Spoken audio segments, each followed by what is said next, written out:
He was never supposed to wear the crown. Born on June 28, 1491, at Greenwich Palace, Henry Tudor was the second son, the spare, not the heir. While his older brother Arthur was raised to be king, young Henry was expected to live a quiet church-bound life, far from the brutal weight of royal power. But fate had other plans. When Arthur died suddenly at just 15, everything changed. Henry, still just a teenager, was yanked from the shadows and thrown into the glare of destiny. The Tudor dynasty, still fresh and fragile after years of civil war, now rested on the shoulders of a boy who was never trained to lead.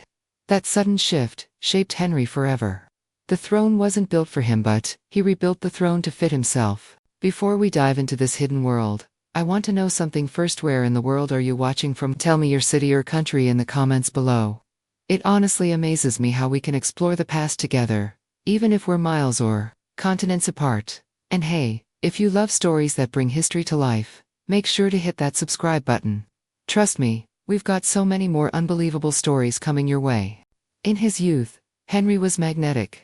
Barely 18 when he became king, he looked more like a mythical hero than a ruler. Broad shoulders, golden hair, a dazzling smile. He could joust, write poetry, speak fluent Latin, and charm entire rooms. Ambassadors spoke of his angelic appearance, calling him the handsomest prince in Christendom. England adored him. Europe watched him. It was a golden start. A moment where anything felt possible. A king of the people. A man of faith. He even earned the title Defender of the Faith from the Pope himself for condemning Martin Luther's rebellion. But beneath the gold was a crack, small, silent, growing. That crack. It began with love, and a woman named Catherine. Henry had married his brother's widow, Catherine of Aragon. It was a controversial move. Church law forbade marrying your brother's wife, but Henry claimed Catherine's first marriage had never been consummated. With a special dispensation from the Pope, the wedding went ahead. At first, it seemed like a match rooted in loyalty. Catherine was wise, kind, politically shrewd. But there was one problem: no son. They had a daughter, Mary, but no surviving male heir. To Henry, that wasn't just misfortune, it was divine punishment. A sign from God. And so, the king, once the Pope's golden boy, began to spiral. He questioned the very church he had defended. He began to wonder, had he cursed himself by marrying Catherine? Had he defied God's law? And when a young woman named Anne Boleyn stepped into court, full of fire and ambition, that crack beneath Henry's crown finally split open. Anne Boleyn wasn't just another court beauty. She didn't bow, didn't flirt meekly from the shadows. Anne wanted the crown, and she told Henry so. She refused to become another mistress, discarded when the novelty wore off. If the king wanted her, he had to make her queen. Henry was obsessed, desperate to marry Anne, and desperate for a male heir. He pleaded with the Pope to annul his marriage to Catherine. But Rome stalled, wrapped between Henry and Catherine's powerful Spanish relatives. And that's when Henry broke. If the church wouldn't free him, he would free himself from the church. In 1534, Parliament passed the Act of Supremacy, declaring Henry the supreme head of the Church of England. It was a seismic act. England no longer bowed to Rome. Monasteries were ransacked. Priests who disagreed were hunted. And the king, once a defender of Catholicism, became its enemy. All for an. But Anne's crown came with a curse. She gave birth to a daughter, Elizabeth. No son. Henry, once entranced, turned cold. Whispers of treason and infidelity swirled through court. Within 3 years, Anne was executed. Her head rolled from the scaffold, and her blood stained the stones of the tower. She had reached for the stars and died for it. One by one, the women in Henry's life met tragic fates.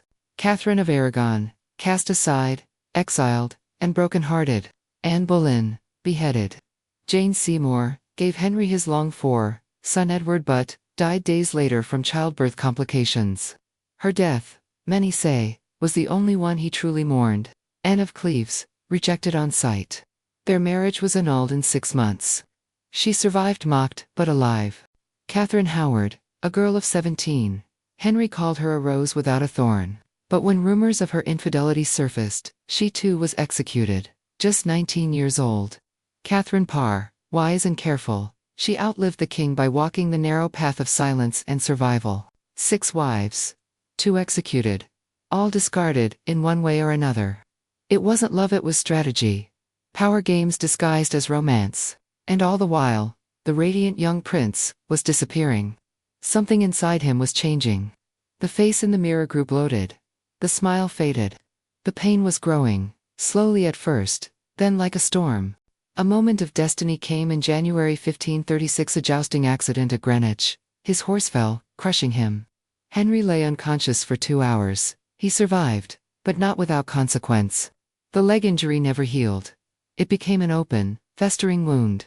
The smell, some said, could be detected 3 rooms away. He could barely walk.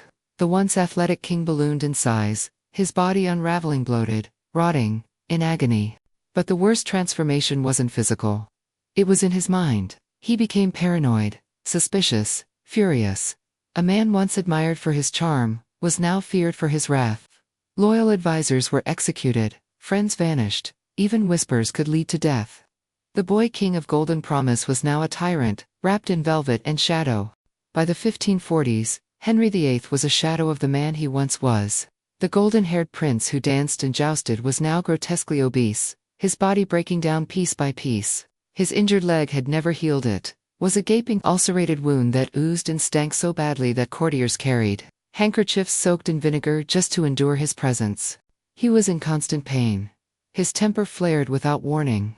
His moods swung wildly, sometimes weeping, sometimes raging, often retreating into silence.